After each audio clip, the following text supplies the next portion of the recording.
आज हम अभ्यास सागर पाठ 8 एवरेस्ट की चुनौती के अंतर्गत विशेषण व भेद पर चर्चा करेंगे। सबसे पहले हम समझें कि विशेषण क्या है। संज्ञा या सर्वनाम की विशेषता बतलाने वाले शब्द को ही हम विशेषण कहते हैं। जैसे श्याम तेज दौड़ता है, यहाँ पर श्याम संज्ञा हो गई, तेज जो है विशेषण हो गया। परिभाषा भी यही कहती है, संज्ञा या सर्वनाम की विशेषता बतलाने वाले शब्द जो है वो विशेषण कहलाता है। इसके बाद हम देखेंगे विशेषण और विशेष्य क्या है। जो विशेषण की विशेषता बतलाए वही विशेष्य कहलाता है। जैसे सर्वोच्च पर्वोच्च शिखर, पर्वत शिखर, यहाँ पर सर्वोच्च जो है विशेषण है और पर्वत शिखर जो है विशेष्य है। इसी प्रकार हम देखेंगे तिरंगा झंडा, तिरंगा जो है विशेषण है और झंडा विशेष्य है। और उदाहरण देख लीजिए आप, काली चट्टाने, काली यहाँ पर विशेषण है और चट्टाने विशेष्य है। प्यारे बच्चों, आप इनका ध्यान रखना, विशेषण पहले प्रयोग में लाए जाते हैं, विशेष्य बाद में प्रयोग में लाए जाते हैं, परीक्षा में पूछे जाते हैं, इस बात का ध्यान रखोगे आप। इसके बाद हम देखेंगे विशेषण के कौन कौन से प्रकार बताए गए हैं। आपके पाठ्यक्रम में विशेषण के 4 ही प्रकार बताए गए हैं। पहला है गुणवाचक विशेषण, दूसरा है संख्यावाचक विशेषण, तीसरा है परिमाणवाचक विशेषण और चौथा कौन सा है? सार्वनामिक विशेषण। गुणवाचक विशेषण वह विशेषण होता है जिनमें विशेषण शब्दों के द्वारा संज्ञा या सर्वनाम की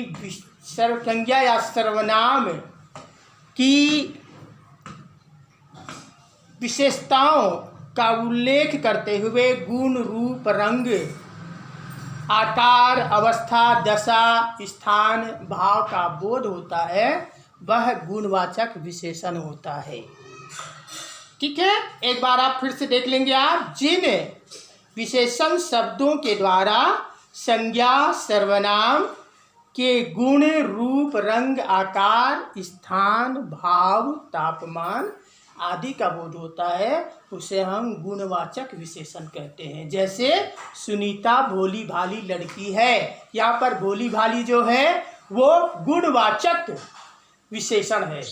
ठीक, इसी प्रकार यहाँ तो कटीली तार लगी हुई है, कटीली जो है वो गुणवाचक विशेषण है। ठीक है, आइए हम दूसरे प्रकार की चर्चा करें, संख्यावाचक विशेषण। जिन विशेषण शब्दों के द्वारा संज्ञा या सर्वनाम की निश्चित संख्या का बोध होता है, उसे हम निश्चित संख्यावाचक विशेषण कहते हैं। इनके भी 2 प्रकार, निश्चित संख्यावाचक विशेषण और अनिश्चित संख्यावाचक विशेषण। परिभाषा यही कहती है कि जिन विशेषण शब्दों के द्वारा संज्ञा या सर्वनाम की, ठीक है, निश्चित या अनिश्चित संख्या का बोध होता है, उसे हम संख्यावाचक विशेषण कहते हैं। ये दोनों प्रकार हैं इनके, निश्चित संख्यावाचक और अनिश्चित संख्यावाचक।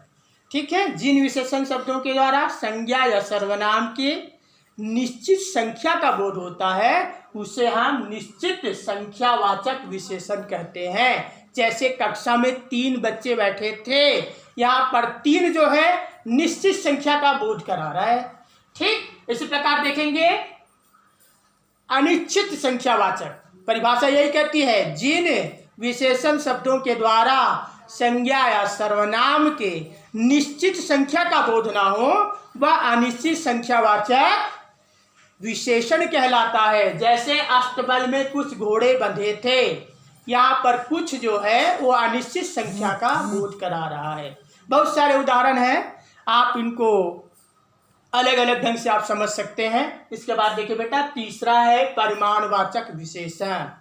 जिन विशेषण शब्दों के द्वारा संज्ञा या सर्वनाम के नाप तोल का बोध होता है, मापदंड का बोध होता है, उसे हम परिमाणवाचक विशेषण कहते हैं। इनके भी 2 प्रकार बताए गए हैं, निश्चित परिमाणवाचक विशेषण और अनिश्चित परिमाणवाचक विशेषण।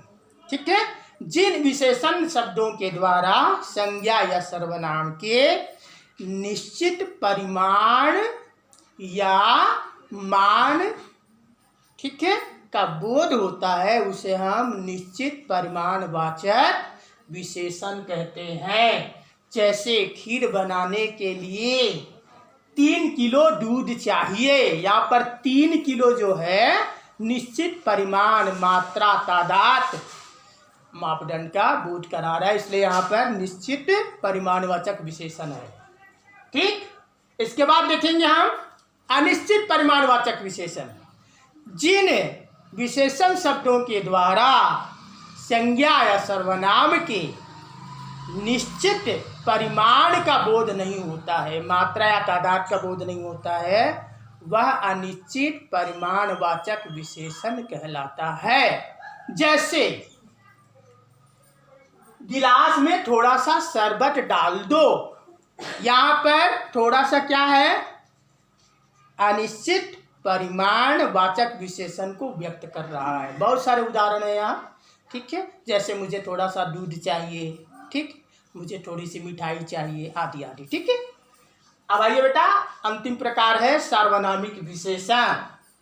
ठीक है, सार्वनामिक विशेषण वह विशेषण होता है जहाँ पर सर्वनाम का प्रयोग विशेषण की तरह किया जाता है, ठीक है, या जिन विशेषण शब्दों के द्वारा सर्वनाम की विशेषता का बोध हो उसे हम सार्वनामिक विशेषण कहते हैं। जैसे वह, यह, वह और यह जो है सर्वनाम की विशेषता बता देता है। जैसे वह आदमी, यह लड़की। आइए उदाहरण देखें हम।